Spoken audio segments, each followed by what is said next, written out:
En nuestro recorrido bíblico, amigo oyente, llegamos hoy al pequeño libro de Miqueas, en el Antiguo Testamento. Este es uno de los profetas menores y consta de 7 capítulos. Es un poquito más largo que el último par de libros que hemos observado aquí, pero es un libro, por cierto, muy importante. Y creemos que estamos repitiendo algo que ya hemos dicho anteriormente en cuanto a cada libro que estudiamos en la Biblia. Pero cada uno de ellos tiene un propósito diferente y necesitamos mantener esto en mente. Queremos decir algunas palabras ahora en cuanto a este hombre Miqueas. Creemos que es importante conocer algo en cuanto a él, así como también su mensaje. Su nombre, Miqueas, significa ¿quién como Jehová? Esta palabra tiene la misma derivación que el arcángel Miguel, y ese nombre quiere decir ¿quién como Dios? Ahora, hay muchos varones en las Escrituras con el nombre Miguel, pero este es uno que se nos identifica aquí en el primer versículo de su libro. El versículo 1 de este capítulo 1 dice: Palabra de Jehová que vino a Miqueas de Moreset en días de Jotam, Acaz y Ezequías, reyes de Judá, lo que vio sobre Samaria y Jerusalén. Ahora aquí se nos da bastante información. Él era originario de Moreset Gat. Es un lugar a unos 35 kilómetros al suroeste de Jerusalén, cerca de Laquis. Ahora este no debe ser confundido con ningún otro Miguel de las Escrituras, y debemos tener esto en mente también. Aquí se nos informa que él profetizó en los días de Jotam, Acaz y Ezequías. Estos eran reyes de Judá, y su profecía tiene que ver con Samaria y Jerusalén. Samaria era la capital del reino del norte, de Israel, mientras que Jerusalén era la capital del reino del sur, de Judá. Así es que tenemos aquí a un hombre que proviene del reino del sur, pero mucho de su profecía tiene que ver con el reino del norte. Eso ocurrió en esa época en particular, cuando el reino del norte estaba siendo atacado por Asiria. También el reino del sur estaba sufriendo lo mismo, pero el reino del norte fue llevado a la cautividad por Asiria. Ahora aquí se nos informa que Miqueas profetizó durante el reinado de estos 3 reyes. Por tanto, debemos decir que era contemporáneo de Isaías y también de Oseas y Amós. Y todo esto tuvo lugar en la última parte del siglo VIII a.C. Así es que tenemos antecedentes bastante amplios en cuanto a Miqueas. Podemos conocer bastante en cuanto a él. Aparentemente, él era amigo de Isaías. A su profecía se le ha llamado un Isaías en miniatura, algo así como un mini Isaías, o podríamos decir Isaías en taquigrafía. Hay algunas similaridades sorprendentes y vamos a destacarlas al avanzar en este estudio. Fueron los altos críticos alemanes de hace ya muchos años quienes hicieron un ataque contra la unidad de este libro. Nos referimos a E. Wall y Welthausen. Ellos hicieron el mismo ataque también contra Isaías, y francamente hablando, esos ataques que estos hombres hicieron en el pasado han sido bien contestados por los conservadores del presente. Así es que no necesitamos perder nuestro tiempo tratando este asunto en particular. Debemos destacar algo interesante, y es que Miqueas es citado por Jeremías. Quizá usted recordará que cuando estuvimos estudiando el libro de Jeremías, dirigimos nuestra atención a esto en particular, porque es algo fuera de lo común y revela la importancia que tenía Miqueas en aquel día.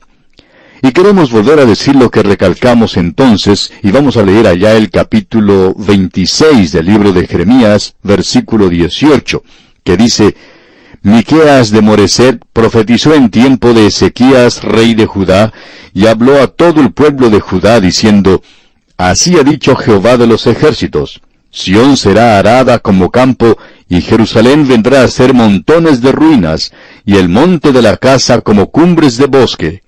Lo interesante de notar es que esta gente no prestó atención ni a Jeremías ni a Miqueas. Y eso fue exactamente lo que le sucedió a Jerusalén.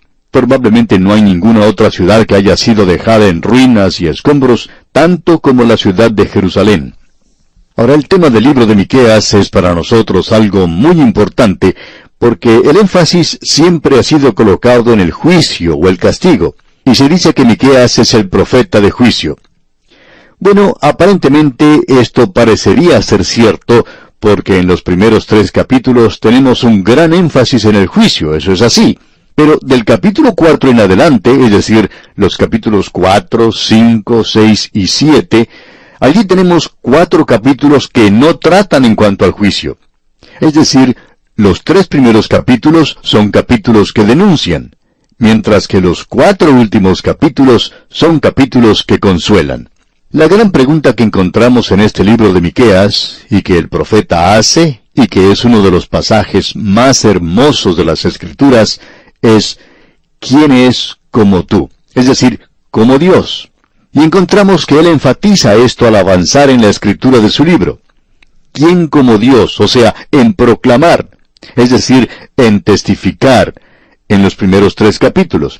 Y luego, ¿quién es como Dios en profetizar, en consolar a la gente? En los capítulos 4 y 5. Y luego, ¿quién es como Dios en sanar? En el capítulo 6. Y ¿quién es como Dios en perdonar? Eso es lo maravilloso que tenemos aquí en este pequeño libro, que hace de él algo realmente maravilloso. Por tanto, queremos indicar que el tema real aquí es el juicio y la redención de Dios. Ambas cosas son presentadas. Y el versículo clave que tenemos lo encontramos en el capítulo 7 de este libro de Miqueas, versículo 18, donde dice: ¿Qué Dios como tú, que perdona la maldad y olvida el pecado del remanente de su heredad? No retuvo para siempre su enojo, porque se deleita en misericordia. Ahora debemos decir que Dios aborrece el pecado, pero que Él ama el alma de los pecadores, y Él quiere salvarles. Amigo oyente, el juicio es llamado la obra extraña de Dios. Y es extraño porque a Él no le agrada hacerlo. Preferiría no hacerlo.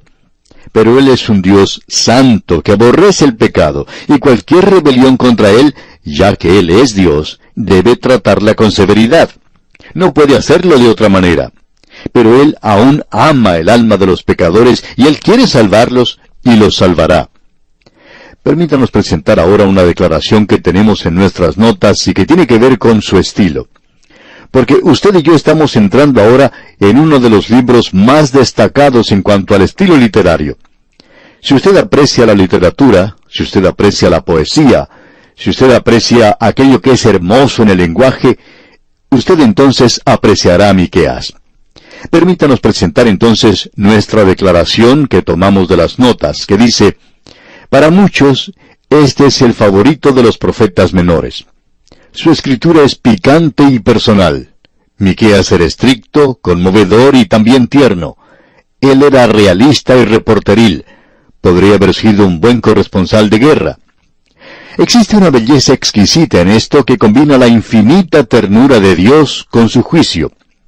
Hay algunos pasajes que son muy conocidos para la mayoría de los creyentes, aunque muchos de ellos ni siquiera saben de dónde provienen en la Biblia.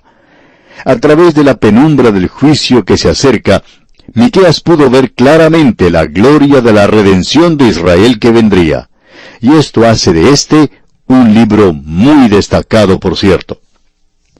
Ahora queremos agregar a esto otro comentario que también hemos hecho en las notas y bosquejos que enviamos. Dice: Miqueas pronunció juicio sobre las ciudades de Israel y Jerusalén en Judá. Estos centros influenciaban a la gente de la nación. Estos son los problemas urbanos que se parecen mucho a los problemas de nuestro propio día. Miqueas condena la violencia, la corrupción, el robo, la avaricia, el craso materialismo, la bancarrota espiritual y el sexo. Se le podría llamar el profeta de la ciudad. Ese es un título que le ha dado otra persona.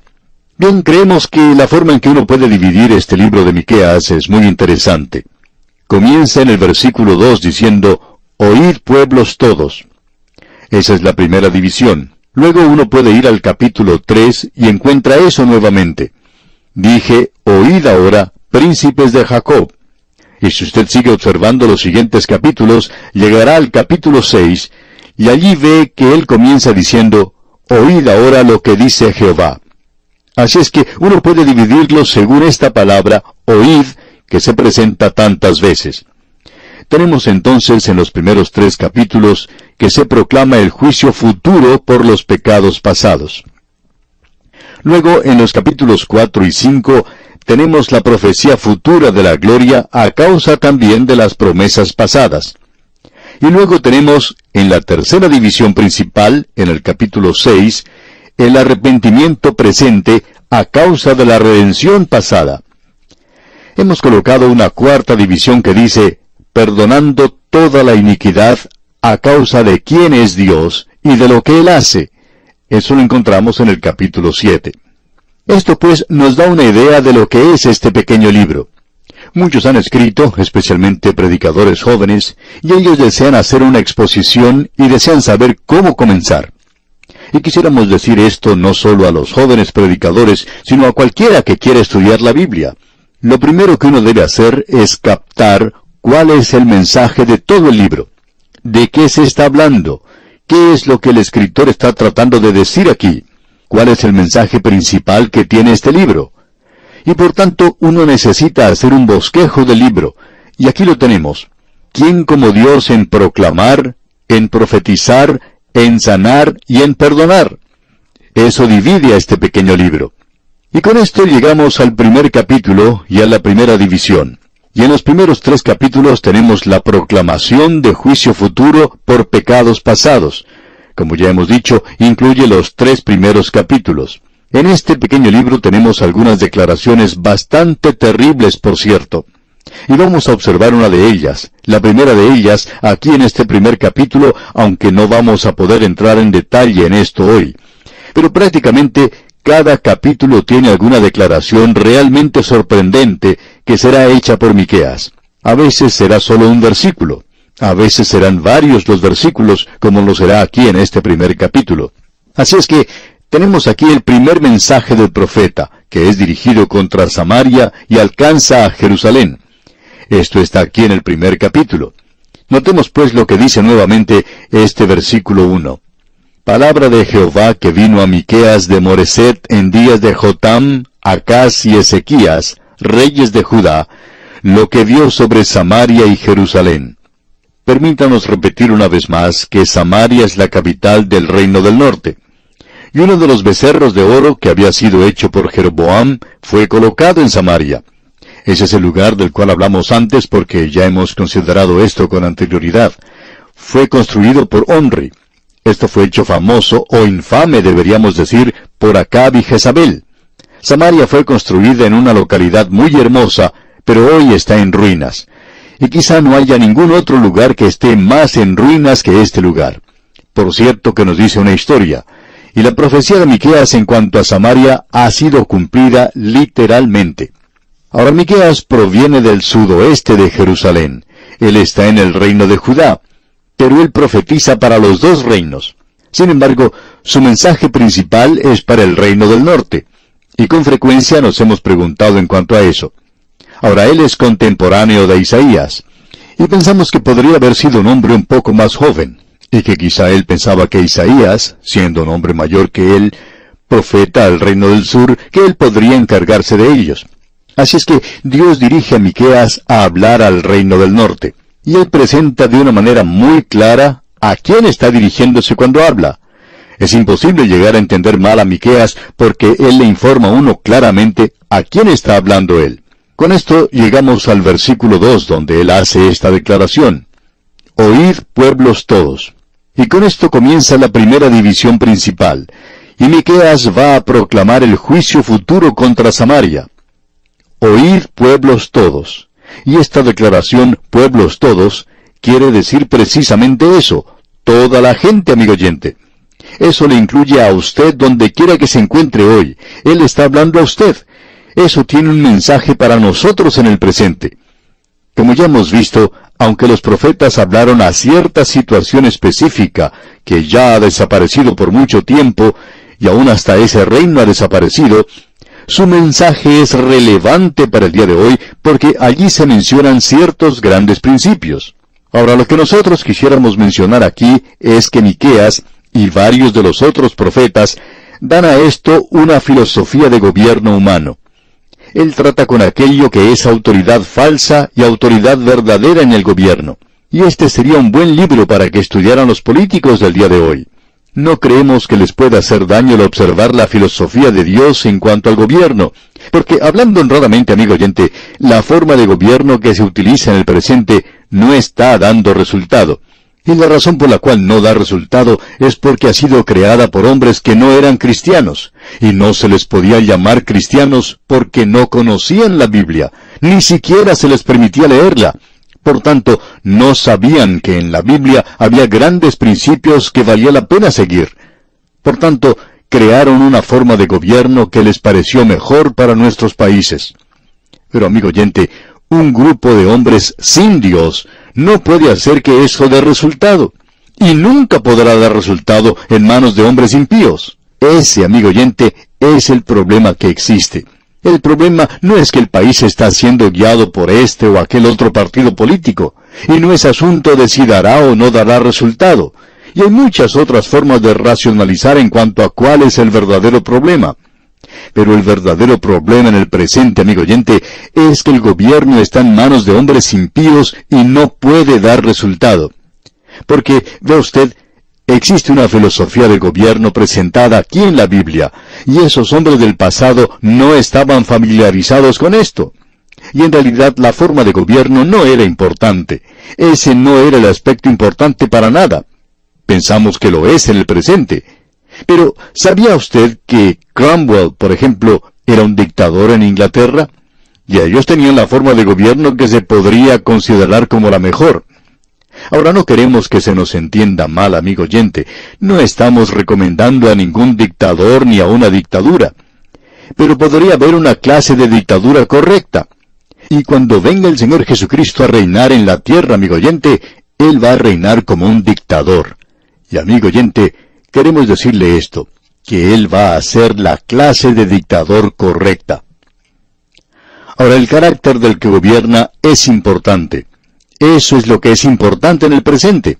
Y no hace ninguna diferencia qué tipo de gobierno existe. Puede ser una monarquía, una democracia o una forma representativa de gobierno. Eso no hace ninguna diferencia si el hombre apropiado está a cargo de todo eso. Queremos aclarar esto y somos honestos al decirlo, que no estamos hablando aquí de política, sino que estamos hablando en cuanto a una forma social de gobierno. Estamos tratando de señalar aquello que la Biblia dice que es el problema. Es el carácter del hombre en el gobierno en el presente. En el día de hoy nosotros estamos más preocupados de si la persona tiene una personalidad que aparezca bien en la televisión, o si esa persona tiene o no tiene carisma. Estamos más interesados en el carisma que en el carácter. Y es necesario que sean hombres de carácter los que estén en el gobierno. Hay muy pocos de ellos y es casi imposible encontrarlos hoy. Y esto es lo que este hombre Miqueas condena aquí en el capítulo 3, versículo 11, cuando dice: sus jefes juzgan por cohecho, y sus sacerdotes enseñan por precio, y sus profetas adivinan por dinero, y se apoyan en Jehová, diciendo: ¿no está Jehová entre nosotros? ¿No vendrá mal sobre nosotros? Como usted puede ver, se habla de falsos profetas, una religión falsa, líderes falsos. Ese es el gran problema, y Miqueas lo está señalando. Como usted puede ver, amigo oyente, este estudio promete ser muy interesante. Continuaremos, pues, Dios mediante, en nuestro próximo programa. Mientras tanto, le sugerimos leer todo el primer capítulo de este interesante libro del profeta Miqueas para estar más al tanto de lo que estudiaremos en nuestro próximo estudio. Será entonces hasta nuestro próximo programa, amigo oyente. Es nuestra oración que el Señor añada a su vida sus incontables bendiciones. Continuamos hoy, amigo oyente, nuestro recorrido por el libro de Miqueas que iniciamos en nuestro programa anterior. Hemos presentado ya la introducción a esta profecía de Miqueas, un profeta maravilloso, digamos de paso. Su libro es lo que consideramos un mini Isaías. Miqueas era más joven que Isaías, pero era su contemporáneo. Encontramos que aunque él vino del reino del sur, su profecía principalmente es dirigida hacia el reino del norte, especialmente los primeros capítulos. Y vamos a ver algo de esto hoy. Si usted tiene su Biblia a mano, le invitamos a que busque el primer capítulo de Miqueas, versículo 2. Estamos en una sección que llamamos ¿Qué Dios como tú en proclamar el juicio futuro por los pecados pasados? Ahora, este pequeño libro ha sido, según pensamos nosotros, mal representado cuando se dice que es nada más que un libro de juicio. Eso es totalmente inexacto, porque hay mucho más que juicio en este libro. Aquí se presenta, como vimos en el programa anterior, una ternura y una dulzura en este libro que revela lo maravilloso que es nuestro Dios. Él es aquel que perdona la iniquidad. Él es aquel que puede perdonar, y su perdón es tan diferente al perdón nuestro. Nosotros perdonamos si queremos hacerlo, y lo hacemos muchas veces sin que se haga ningún pago. Pero, ¿sabía usted, amigo oyente, que Dios nunca perdona sino hasta cuando se haya hecho un pago? Amigo oyente, la razón por la cual Él puede perdonar su pecado y el mío es porque el pago por esos pecados ya ha sido hecho. Esa es la base para el perdón de Dios. Él no perdona arbitrariamente. Él es un Dios santo, y como Dios santo, Él perdona en base a su ternura y su amor al entregar a su Hijo a morir en la cruz por nosotros. Uno no puede tener una vista más maravillosa de Dios de la que encontramos aquí en este pequeño libro. Ahora usted debe recordar que nos encontramos en el Antiguo Testamento. Recuerde, amigo oyente, que los que critican han dicho que el Dios del Antiguo Testamento es un Dios brutal y cruel, que el Dios del Antiguo Testamento no es un Dios de misericordia, que todo es juicio. Bueno, hay mucho juicio aquí al comienzo, pero también debemos indicar que hay mucho juicio en el Nuevo Testamento, y le podemos decir que en realidad hay más en el Nuevo Testamento que en el Antiguo Testamento. El Antiguo Testamento no desarrolla la doctrina del infierno. Uno tiene que entrar al Nuevo Testamento para encontrar eso. ¿Sabía usted quién desarrolló eso? El Señor Jesucristo mismo. El amable Señor Jesús fue quien hizo eso. Así es que, si usted va a seguir sus enseñanzas, señor liberal, entonces usted tiene que creer en el infierno. Tendrá que hacerlo. Es decir, a no ser que no quiera seguir sus enseñanzas.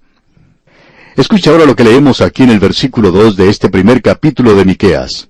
Oíd, pueblos todos, está atenta tierra y cuanto hay en ti. Y Jehová el Señor desde su santo templo, sea testigo contra vosotros. Oíd, pueblos todos. Eso quiere decir toda la gente, quiere decir todos nosotros. Está atenta toda la tierra.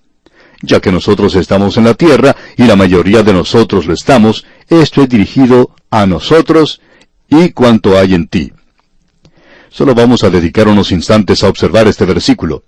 Él está llamando aquí a Dios como testigo por las cosas que va a decir. El Señor se encuentra en su santo templo. El Señor está en su cielo hoy. Ahora Él dice que el Señor viene a juzgar. Escuche lo que dice aquí en el versículo 3. Porque he aquí, Jehová sale de su lugar, y descenderá y hollará las alturas de la tierra. El lenguaje que Él utilizó aquí es realmente maravilloso, aunque es práctico en muchas maneras. Dios baja en juicio, y Él va a hollar las alturas de la tierra. Estos lugares elevados hablan de Samaria, que fue construida sobre la montaña, así como también de Jerusalén. Esos eran los lugares donde se colocaban sus ídolos. En aquellos días se encontraban muchos ídolos allí, y siempre en los lugares elevados, en la cumbre, la cima de la montaña, ese era el lugar para la idolatría. Ahora Dios va a bajar, y Dios va a pisotear, por así decirlo, los lugares altos de la tierra, los lugares donde existía la idolatría. Y allí también es donde se construían las ciudades. El Señor Jesús mencionó que la ciudad que se encuentra sobre la cima de la montaña no se puede ocultar. Y esa ciudad tiene mucha influencia sobre el área que la rodea. La influencia de una ciudad siempre ha sido muy grande. Y también cuando es el sitio donde está el gobierno, pues tiene mucha influencia sobre esa región, y a veces también hasta sobre todo el mundo. Ahora eso ha sido cierto de muchas grandes ciudades en el pasado y también en el presente. Y también son centros donde hay mucho pecado, digamos de paso. Y esa es la razón por la cual Dios los va a juzgar.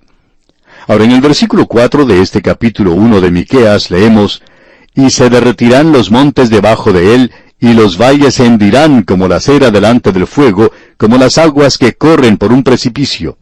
Este es un cuadro muy claro de los terremotos, y usted puede encontrar eso a través de todas las Escrituras. No vamos a tomar el tiempo para analizar cada una de estas cosas, pero si usted pudiera hacerlo, encontrará muchos lugares en las Escrituras donde esto se presenta como un cuadro de los terremotos. Vamos a ver solamente una diferencia. Se encuentra allá en el libro de los Salmos. Esta forma retórica de expresarse se puede encontrar en la palabra de Dios, comenzando con el capítulo 5 del libro de Jueces, versículo 4, y continúa hasta el capítulo 3, versículo 5 de Habacuc. Isaías utiliza este lenguaje retórico y también lo vemos en muchos de los salmos. Vamos a ver ahora el Salmo 18 y leeremos los versículos 7 al 10. Escuche lo que dice aquí. La tierra fue conmovida y tembló. Se conmovieron los cimientos de los montes y se estremecieron porque se indignó él. Humo salió de su nariz y de su boca fuego consumidor, carbones fueron por él encendidos. Inclinó los cielos y descendió, y había densas tinieblas debajo de sus pies, cabalgó sobre un querubín y voló sobre las alas del viento. Ahora lo que tenemos aquí es el cuadro de un terremoto, de un volcán. Esto nos presenta este asunto de la naturaleza, de si la naturaleza es ciega, o como uno puede ver en propagandas de la madre naturaleza, que uno no debe descuidarse con la madre naturaleza. Pues bien, amigo oyente, la madre naturaleza no existe, solamente existe en la televisión. Es Dios quien controla la naturaleza hoy. Los terremotos y los volcanes todo el tiempo son controlados por Dios mismo, y Dios utiliza los terremotos como juicio. Quizá en algunos lugares de este mundo estamos enviando un reto a Dios al construir edificios muy grandes en zonas donde sabemos que existe la posibilidad de terremotos. Antes la gente no construía edificios tan altos. Quizá el más alto podía ser un edificio de 12 o 13 pisos, pero ahora los construyen de 60 y más. Y estos edificios pueden caerse. Y creemos en el castigo, en el juicio de Dios. Él es quien juzga a las naciones y juzga a la gente. Y aquí tenemos una advertencia. A veces la gente no escucha, no presta atención a lo que Dios está diciendo. Entonces se presentan los castigos de Él en formas que nosotros no comprendemos muy bien. Puede ser una depresión económica, como puede ser una tormenta de polvo. Pero la gente no escucha, y estamos seguros de que estas cosas son juicio, son castigo de Dios, pero la gente no le escucha. Luego podemos mencionar también las guerras mundiales. Hay muchas naciones que aún no se han recuperado de esto, pero lo que debemos recalcar es que Dios aún está actuando en los asuntos de este mundo. Y Dios es quien aún juzga y baja a esta tierra. Este lenguaje aquí es muy figurado, por cierto, pero es algo realmente tremendo. Es en realidad un cuadro exacto de lo que ocurrió. Debemos notar que él dice por qué todo esto sucede. ¿Por qué es que están los volcanes y cosas por el estilo? Cuando uno visita Turquía en el presente, especialmente en la zona costera, la zona occidental, uno puede observar estas grandes ciudades como Éfeso y Pérgamo, que en una época eran el corazón mismo del Imperio Romano, grandes ciudades. ¿Y qué son hoy? Solamente ruinas. ¿Por qué es que no hay una gran concentración de gente allí? ¿Por qué son ciudades pequeñas nada más en esa zona? Bueno, alguien puede responder porque es zona de terremotos, y usted tiene razón. Es interesante notar que el hombre siempre ha ido a territorio de terremotos, y no son pocos los que van a vivir en esas zonas. Lo mismo ocurría con el Imperio Romano. Las grandes poblaciones del Imperio Romano se encontraban en lo que ahora es la Turquía moderna. Usted puede ver lo que les ocurrió a ellos, y qué ocurrió con estas ciudades. Los historiadores nos informan que un terremoto destruyó estas ciudades y causó que las personas huyeran de esa zona. Es el juicio de Dios, y Dios deja muy en claro que fue Él quien juzgó al Imperio Romano. Debemos decir aquí que Dios habla con claridad en el libro de Miqueas en cuanto a su juicio. Ahora, en el versículo 5 de este primer capítulo dice, «Todo esto por la rebelión de Jacob y por los pecados de la casa de Israel». ¿Cuál es la rebelión de Jacob? ¿No es Samaria? ¿Y cuáles son los lugares altos de Judá? ¿No es Jerusalén? En la primera parte de este versículo se indica que está hablando a los dos reinos y a sus capitales, Samaria en Israel, Jerusalén en Judá. Jerusalén era el lugar donde ellos debían ir a adorar. ¿Pero estaban adorando allí? Bueno, sí, ellos iban al templo, pero también iban a esos lugares altos, donde estaban los ídolos. Y en esos lugares tenía lugar la peor clase de inmoralidad que uno pueda concebir. Y es por esto que Dios dice que Él los va a juzgar, y va a juzgar estos dos grandes centros. Aquí tenemos algo que se puede aplicar a nuestras naciones, porque como dijimos en nuestro programa anterior, aquí se presenta una filosofía de gobierno. Miqueas indica claramente que no es la forma de gobierno lo que anda mal, y que en realidad una dictadura no es algo tan malo. Bueno, ¿qué es lo malo entonces? Es la gente que gobierna. Es aquella persona que es el dictador. Y no creemos que haya mucha diferencia en tener un solo dictador impío que en tener todo un Senado o una Cámara de Representantes, todos ellos impíos. ¿Cuál es la diferencia? Por ejemplo, en los Estados Unidos, los patriotas que fundaron el país deseaban tener una nación con 3 poderes de gobierno. Y la razón por la cual no tuvieron un rey es que ellos estaban acostumbrados a eso y lo debatieron, y ya que no les había ido bien antes con el rey de Inglaterra, no querían tener otro rey. Así es que formaron un gobierno con 3 poderes. Esto no era porque eran muy inteligentes, sino porque en realidad ellos no confiaban en el hombre. Sabían que no podían confiar en el hombre. Así es que decidieron formar un gobierno con 3 poderes para que uno cuidara del otro. Y amigo oyente, es necesario que el uno se cuide del otro. Así es que también hace falta tener al hombre apropiado en el gobierno para que cualquier gobierno dé resultado, para que cualquier gobierno pueda funcionar.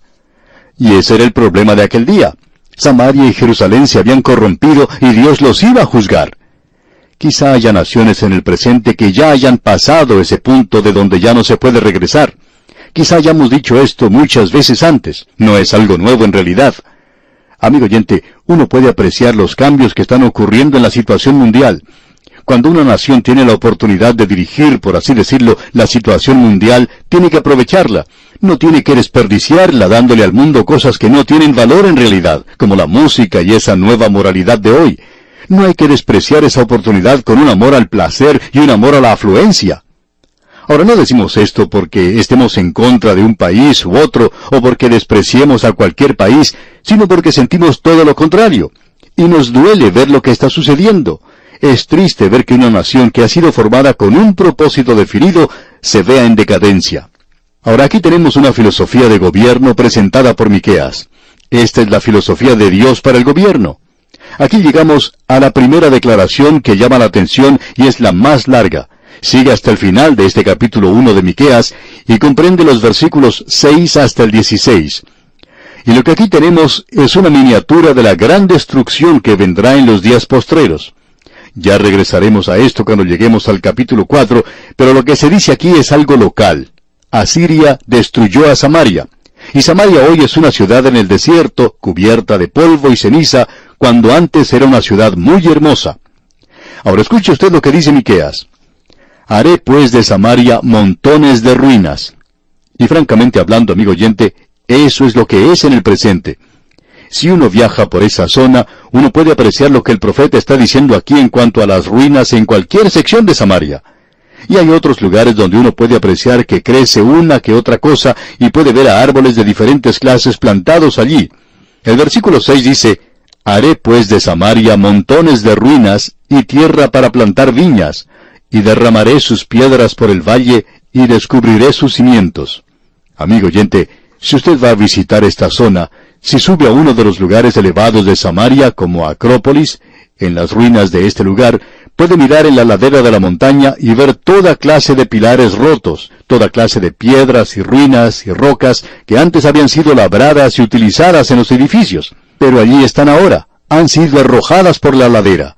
No podemos pensar en ninguna otra cosa que sea más literal que esto, y no puede ser de ninguna otra forma. Dice aquí Dios, y derramaré sus piedras por el valle, y descubriré sus cimientos. Uno puede observar fotografías de los cimientos que existían en los días de Acab y Jezabel, o también los cimientos que habían colocado allí los romanos. Pero todo esto está en ruinas hoy. Dios está diciendo aquí que las cosas no iban a prosperar allí. Y Él lo dijo con toda claridad. Descubriré sus cimientos. Y Dios lo ha hecho así. Usted puede ir a ese lugar y contemplar esto que está mencionando Miqueas aquí. Antes era una ciudad tremenda, pero ahora ya no existe. Ahora escuche lo que dice aquí el versículo 7. Y todas sus estatuas serán despedazadas, y todos sus dones serán quemados en fuego, y asolaré todos sus ídolos, porque de dones de rameras los juntó, y a dones de rameras volverán. Si uno busca alguna evidencia de idolatría en ese lugar, no la va a encontrar. Puede preguntarle a la gente del lugar, y ellos le van a decir que no está allí. No hay ninguna evidencia de idolatría, pero sabemos que allí había idolatría. Pero la gente del lugar indica que no hay ninguna evidencia. Se ha descubierto ruinas del palacio en que habitaba Jezabel, un palacio de marfil que fue destruido, y entre las ruinas se han encontrado vasos de marfil que han servido antes para contener perfumes y otros más grandes para el vino. Y son de marfil porque allí había sido construido un palacio de marfil, pero ya no está. Los arqueólogos, sin embargo, han encontrado marfil en ese lugar y han excavado mucho en esa zona. Ahora aquí dice el profeta, y todos sus dones serán quemados en fuego. Esta palabra dones es una palabra interesante y queremos observarla por un momento porque aquí hace referencia a algo que es de suma importancia.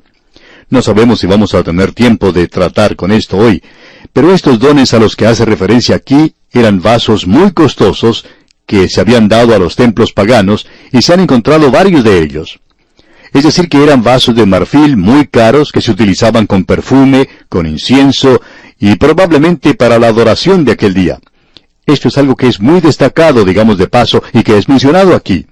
Y luego él dice, y asolaré todos sus ídolos, porque de dones de rameras los juntó, y a dones de rameras volverán. Estas cosas van a volver, y serán utilizadas para el pecado otra vez.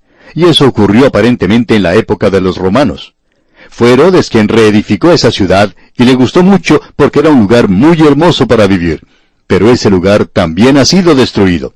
O sea que ese era el pecado principal, y él menciona aquí el sexo. Esto era lo que ocupaba el primer lugar, y él va a mencionar otras cosas, pero vamos a tener que esperar hasta nuestro próximo programa, Dios mediante, para poder considerarlas. Mientras tanto, amigo oyente, le recomendamos leer todo el capítulo 1 de la profecía de Miqueas para estar más al tanto de lo que consideraremos en nuestro próximo estudio. Es nuestra oración que el Señor derrame sobre usted sus ricas bendiciones. Continuamos hoy, amigo oyente, recorriendo el libro del profeta Miqueas, y volvemos hoy al capítulo 1 de esta pequeña profecía, y vamos a continuar nuestro estudio con el versículo 7. Nos encontramos en una sección bastante destacada, por cierto. Hemos sugerido que aquí hay algunas declaraciones que son realmente sorprendentes, y que en cada uno de los 7 capítulos de este pequeño libro encontraremos una de estas declaraciones. La más larga de ellas se encuentra en este primer capítulo. Comienza en el versículo 6 y concluye con el versículo 16. Aquí podemos ver la destrucción de Samaria por Asiria. Es en miniatura lo que será la destrucción de los días postreros. Esto no solo habla de Samaria, sino del juicio que viene a Jerusalén y al reino del sur de Judá. Esto vino más tarde, por supuesto, bajo los babilonios. Pero el cuadro que tenemos aquí es una pequeña iluminación, un vislumbre, digamos, de lo que vendrá en el futuro, el juicio que viene en el futuro. Aquí él nos presenta el juicio. Y en el capítulo 2 encontraremos explicada la razón para ese juicio. Pero aquí tenemos una razón o una explicación al leer estos versículos. Él presenta con toda claridad por qué este juicio viene sobre ellos, y él hizo una pregunta, usted recuerda allá en el versículo 5, donde decía, ¿cuál es la rebelión de Jacob? O en realidad, ¿quién es el responsable? Bueno, él lo ha identificado ahora y dice, ¿no es Samaria? ¿Y cuáles son los lugares altos de Judá? ¿No es Jerusalén? En otras palabras, ¿quién es responsable por lo que le ha sucedido a esta tierra? Ellos se habían apartado de Dios, habían pecado, habían transgredido. ¿Quién es responsable? Bueno, el profeta le echa la culpa a las 2 ciudades capitales, a Samaria en Israel, en el reino del norte, y a Jerusalén en Judá, en el reino del sur. Y ahora él dice que las ciudades son las que han tenido esa influencia tan tremenda. Vamos a ver ahora lo que dice la primera parte del versículo 7 de este primer capítulo. Y todas sus estatuas serán despedazadas. Él está hablando aquí en realidad de la idolatría. Ahora estos lugares altos que él menciona son los lugares donde habían sido ubicados los ídolos. Allí tenía lugar la peor clase de adoración que uno se pueda imaginar. La adoración de Moloch, usted recuerda, se basaba en el sacrificio de los seres humanos, especialmente de niños, donde las víctimas eran puestas vivas en los brazos de la estatua, enrojecidos por el fuego. Allí se colocaba al niño. ¡Qué cosa más terrible era esa!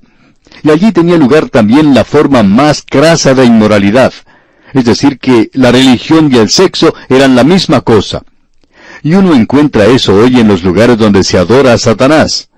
Y hay muchas ramificaciones diferentes del ocultismo, en lo cual uno encuentra que el sexo está en el corazón mismo de todo eso. y estaba en el corazón de esta idolatría.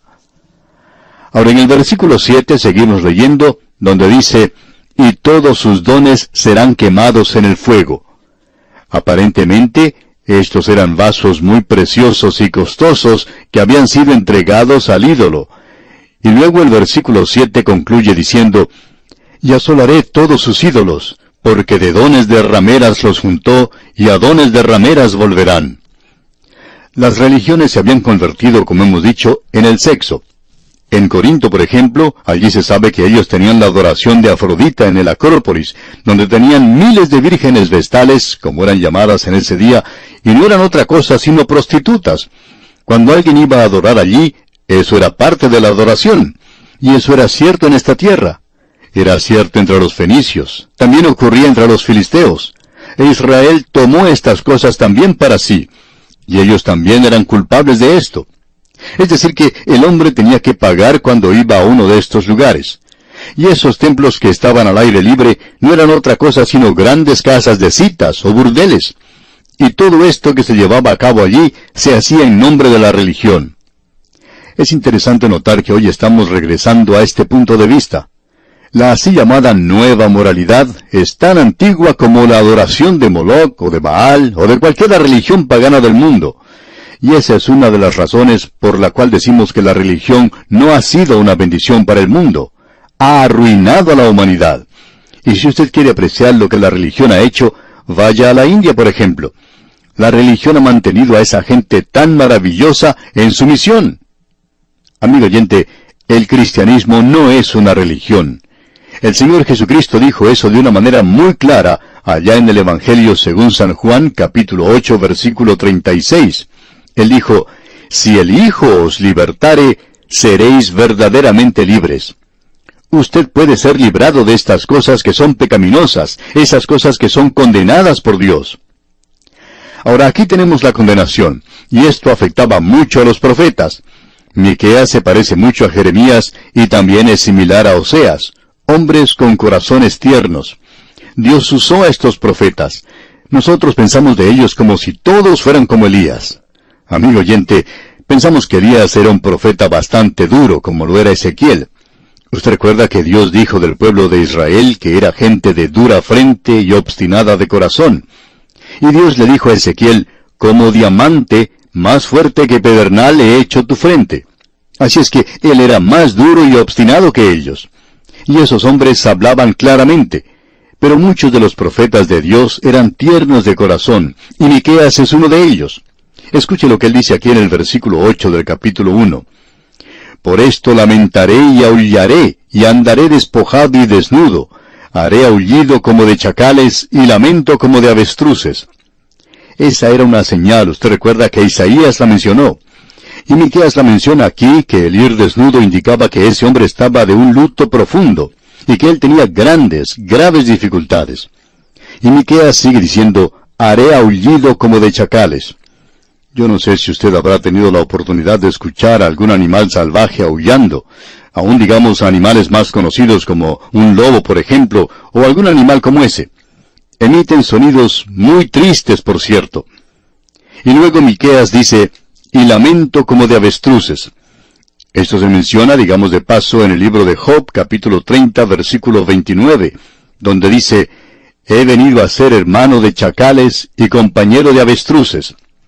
Ahora el avestruz produce un sonido muy plañidero, parece un lamento, algo de lo cual nosotros no estábamos enterados.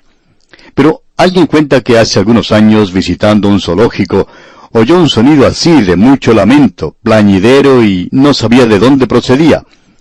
Por fin le preguntó a alguien que pasaba de dónde venía ese sonido, y esa persona le respondió que lo estaban haciendo las avestruces.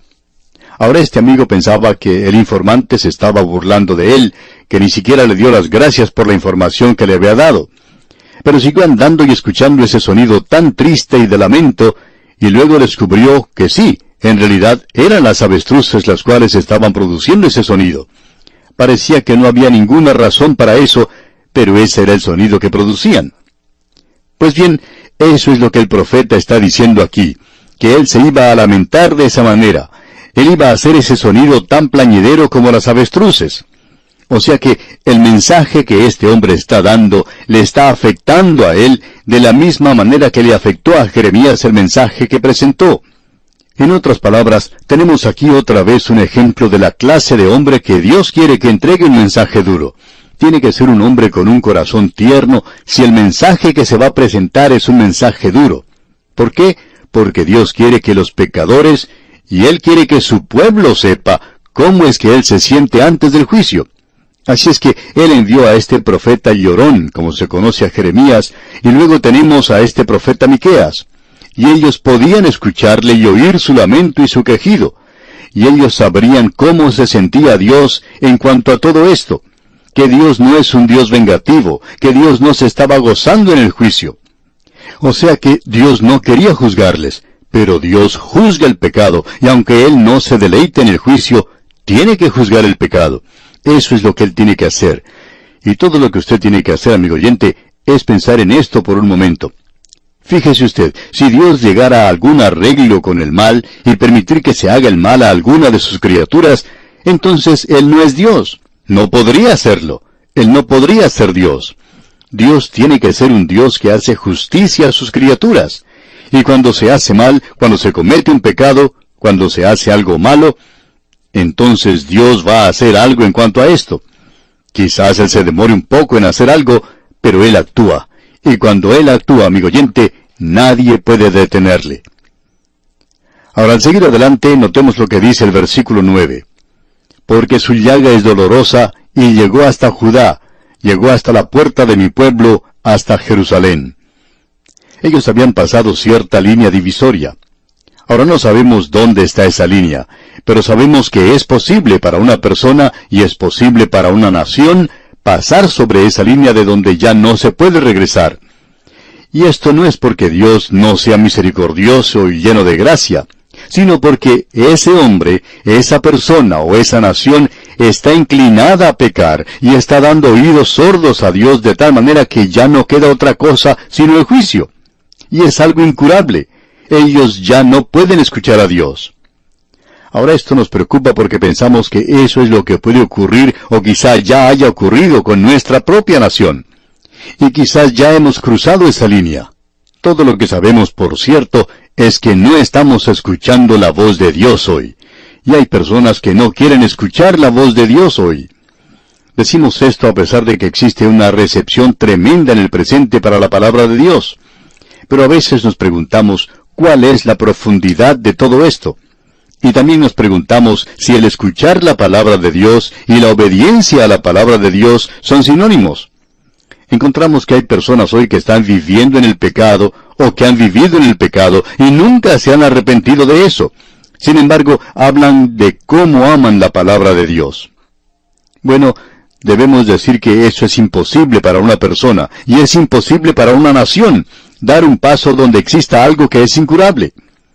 Él dice en el versículo 9, porque su llaga es dolorosa y llegó hasta Judá. O sea, ha ido ya tan lejos. Llegó hasta la puerta de mi pueblo, hasta Jerusalén. Y esa era Samaria, ese era el asirio, Sennacherib, quien bajó y quien debió haber arrasado con el reino del norte, pero él llegó hasta los muros de Jerusalén. Usted recuerda que Ezequías tenía temor de que ellos se iban a apoderar de la ciudad. Isaías se acercó a él y le dijo que esto no iba a ocurrir, sino que eso era una advertencia para el reino del sur. Pero ellos no prestaron atención a la advertencia. Por un momento sí lo hicieron, pero eso pasó y volvieron otra vez a la idolatría del pecado. Y luego llegó un día cuando Dios les juzgó. Tenemos aquí ahora una serie de nombres de otras comunidades, de otras ciudades que fueron afectadas por Samaria y Jerusalén. Y estas ciudades mencionadas aquí, si usted las ubica en un mapa, aunque no todas ellas están en el mapa, usted comienza con Samaria y se dirige a Jerusalén, y uno pasa más allá de Jerusalén. Y el significado de estas ciudades, según creemos nosotros, es importante de notar de nuestra parte. Vamos a leer lo que dice ahora el versículo 10. No lo digas en Gat, ni lloréis mucho. Revuélcate en el polvo de Bet-leafra. Y Gat en realidad quiere decir ciudad llorosa. Era una ciudad llorona. Y Dios dice, no lo digáis en la ciudad llorona, ni lloréis mucho. Debemos decir que Gat pertenecía a los filisteos. Él no quería que les dijeran cómo se sentía en realidad en cuanto a eso. No quería que les dijeran que se acercaba el juicio sobre ellos. Y luego Él sigue y dice, revuélcate en el polvo de Bet-le-Afra. Y Afra significa ciudad polvorienta. Entonces Él está diciendo, no levantéis polvo sobre vuestras cabezas cuando lleguéis a la ciudad polvorienta. Estos lugares mencionados, algunos son muy conocidos y otros no son conocidos. Luego llegamos al versículo 11 y tenemos algo que no es conocido. Dice, pásate, oh morador de Zafir, desnudo y con vergüenza. El morador de Saanán no sale, el llanto de Betesel os quitará su apoyo. Y amigo oyente, los habitantes pasaban por allí porque la ciudad ya no existía. Este sitio es completamente desconocido. Y Zafir quiere decir ciudad hermosa. Y la ciudad hermosa ya no es hermosa. Y sigue diciendo Miqueas, desnudo y con vergüenza. El morador de Saanán no sale. Y Saanán quiere decir ciudad que marcha. Y la ciudad que marcha no marchaba. Y también debemos decir que el sitio de esto no se conoce en realidad en el presente. Y concluye diciendo en el versículo 11, el llanto de Betesel os quitará su apoyo. Y agrega en el versículo 12, porque los moradores de Marot anhelaron ansiosamente el bien, pues de parte de Jehová el mal había descendido hasta la puerta de Jerusalén. Ahora Marot significa amargura. Y ellos habían esperado un buen informe, alguna palabra buena, buenas noticias, pero no la recibieron. Entonces se sienten amargados. Luego dice, pues de parte de Jehová el mal había descendido hasta la puerta de Jerusalén. Ellos esperaban alguna buena noticia, pero no llegó. Los asirios marcharon hasta los mismos muros de Jerusalén, pero Dios le está dando al reino del sur otra oportunidad.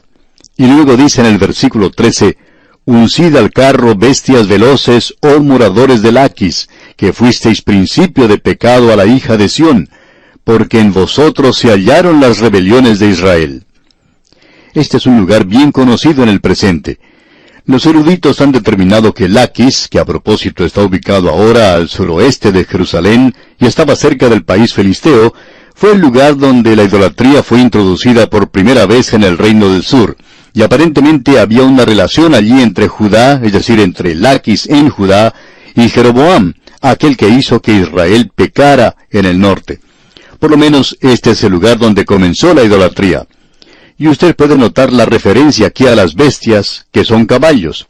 Este era el lugar donde se guardaban los caballos que se utilizaban para la adoración del sol. Usted recuerda que los griegos tenían a Apolo conduciendo un carro o una carroza por el cielo. Esta es la adoración del sol, y esta es una forma de idolatría.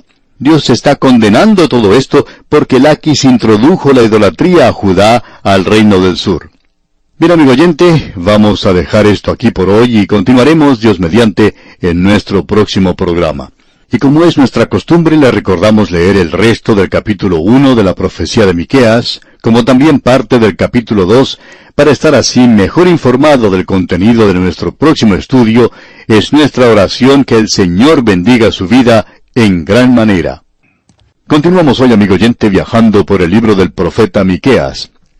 Estamos todavía en el capítulo 1 y si usted tiene su Biblia a mano, estamos seguros que ya ha buscado este pasaje, y le indicamos que vamos a continuar nuestra lectura con el versículo 13, aunque ya hemos hablado de esto anteriormente. Pero para unir lo que dijimos antes y lo que vamos a decir ahora, vamos a hacer precisamente esto, vamos a juntar estas dos partes. Y queremos decir aquí que la pequeña profecía de Miqueas ha sido mal entendida por muchos, porque comienza con juicio en sus 3 primeros capítulos, y hay muchos que llaman a esto juicio. En realidad, no creemos que ese sea el mensaje importante en este libro, aunque es lo primero que se menciona aquí en Miqueas. Debemos decir que es juicio y redención, juicio y salvación. Creemos que estas dos cosas necesitan ser colocadas juntas, el juicio y la redención de Dios. Y aún en el capítulo 2, en el cual vamos a entrar hoy, podemos encontrar otros de estos sorprendentes pasajes que miran hacia el futuro y nos hablan de la liberación que vendrá. Pero este hombre es como Jeremías, como indicamos en el programa anterior. El mensaje que él presentó quebrantó su propio corazón, el mensaje que él mismo dio. Y esto nos revela que él sencillamente no era un predicador pagado, sino que él había sido llamado por Dios como profeta de Dios, y que está revelando el corazón de Dios, así como también la mente de Dios, cuando este hombre se lamenta y llora debido al mensaje que tiene que presentar. En este primer capítulo, el mensaje es en su gran mayoría dirigido como juicio a las áreas urbanas, y existían en ese entonces 10 centros urbanos diferentes que son mencionados aquí, comenzando con Samaria, la capital del Reino del Norte, y Jerusalén, la capital del Reino del Sur.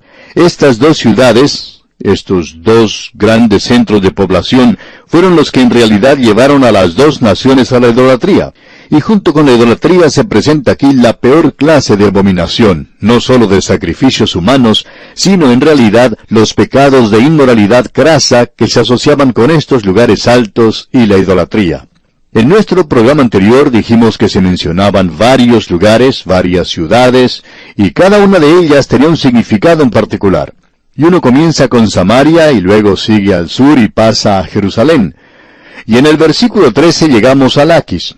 Ahora el versículo 13 vamos a leerlo otra vez, y dice: «Uncid al carro bestias veloces, oh moradores de Laquis, que fuisteis principio del pecado a la hija de Sión, porque en vosotros se hallaron las rebeliones de Israel». La acusación que él hace aquí es que Laquis se encontraba situada al suroeste de Jerusalén y cerca de Gat, y era un lugar donde la idolatría del norte había sido llevada especialmente por Acab y Jezabel. Esto comenzó, por supuesto, con Jeroboam, quien levantó 2 becerros de oro. Uno de ellos se encontraba en Samaria. Todo eso se fue a Laquis, pero relacionado con la adoración de esto, existía también la adoración del sol. Usted recuerda que, en la mitología griega, Apolo cruzaba el firmamento en un carruaje tirado por caballos. Cada mañana él hacía esto. Ahora Laquis era en realidad una ciudad de caballos. Allí es donde estaban las caballerizas. Había grandes caballerizas en ese lugar y se utilizaban en la adoración idolátrica. Se utilizaban en relación con eso. Y eso llevó al reino del sur a la idolatría. Así fue como ellos introdujeron eso. Ahora en el versículo 14 dice: «Por tanto, vosotros daréis dones a Moreset Gat. Las casas de Aksib serán para engaño a los reyes de Israel». Y eso es, por supuesto, la ciudad de donde provenía el profeta Miqueas. Se encontraba en el reino del sur. Y él dice: «Las casas de Aksib serán para engaño a los reyes de Israel». Ahora Aksib quiere decir ciudad mentira. Y esta gente hacía honor a su nombre. Y en realidad todas estas ciudades mencionadas vivían o hacían honor a su nombre. Así es que esta es la ciudad mentira. Era una ciudad que había estado entregada a la mentira. La palabra que se utiliza aquí proviene de una palabra del Antiguo Testamento que tiene que ver con arroyos. Los arroyos que existen en Israel son muy similares a los de cualquier otra zona un poco montañosa. En algunas zonas hay ríos o arroyos que durante la época de verano se ven secos, pero cuando comienza a llover crecen mucho y parecen ríos. Pero en la temporada de sequía no hay ni una gota de agua allí. Es algo muy seco. En el invierno, en cambio, cuando llueve mucho, eso se convierte en un verdadero torrencial. Pues bien, Israel tiene muchos de esos arroyos. Uno puede ver que en cierto tiempo el agua corría por ellos. Y allí sucede lo que en algunos lugares se conoce como inundaciones repentinas. Las tenían en el desierto. Lo que era algo completamente seco como el polvo, en pocos minutos se convierte en una violenta inundación. Y estos arroyos sugieren en realidad una ciudad mentira. Es decir, que han prometido ser de ayuda al reino del norte, pero no lo son. En realidad, ellos no ofrecieron ninguna ayuda. Y este lugar se encuentra cerca de Adulam. Esa es la cueva, usted recuerda, en la cual se ocultó David, allí mismo en ese lugar. Allí hay árboles y palmeras, y es un lugar muy fértil. Hasta hay cascadas, porque existe allí un manantial situado a unos 125 metros sobre el nivel del oasis, en un rincón muy hermoso. Es llamado Engadi, y así era conocido en los tiempos del Antiguo Testamento. Así es que tenemos aquí que se nos dice: las casas de Aksib serán para engaño a los reyes de Israel. Parecería que iban a tener agua en ellos, Parecería que ellos iban a ser de ayuda, pero no lo fueron. Y en el versículo 15 de este capítulo 1 de Miqueas, leemos: «Aún os traeré nuevo poseedor, oh moradores de Maresa, la flor de Israel huirá hasta Adulam». Aquí tenemos una sugerencia de que podría venir ayuda para ellos, pero no en ese momento. Pero es una sugerencia, y debemos confesar que es una sugerencia muy débil, de que habría un heredero del linaje de David que vendría y les libraría. Y uno de sus nombres era Fiel y verdadero, y éste viene a librarles. Él no vendrá de la ciudad mentira de ninguna manera, pero en esa ocasión ellos son engañados grandemente. Y no vino a ellos ninguna ayuda cuando los asirios bajaron desde el norte y arrasaron con la tierra. Ahora Él los llama para que se lamenten como nación. Y en el versículo 16 leemos: «Ráete y trasquílate por los hijos de tus delicias, hazte calvo como águila, porque en cautiverio se fueron de ti». Es decir, que cuando Asiria bajó contra ellos, se apoderó primero de los jóvenes. Y ahora la nación recibe un llamado para que se lamente por eso. Y esa es la costumbre de Israel. Aunque si uno revisa la ley de Moisés, allá en Deuteronomio capítulo 14, versículo 1, se les dijo que no deberían cortarse la barba, que ellos no deberían raerse o trasquilarse la cabeza. Pero ahora se les dice que deben hacerlo porque el pecado ha entrado. Y esa era la costumbre. Isaías era contemporáneo de Miqueas y tenía algo que decir en cuanto a esto. En el capítulo 15 de su libro, versículo 2, Isaías dice: «Subió a Bayid y a Dibón, lugares altos, a llorar». Nuevamente se mencionan los lugares de idolatría. «Sobre Nebo y sobre Medeba aullará Moab. Toda cabeza de ella será rapada y toda barba rasurada». Esa era la señal de luto, de un lamento profundo. Ellos habían perdido a sus hijos y este es el juicio que había venido sobre ellos.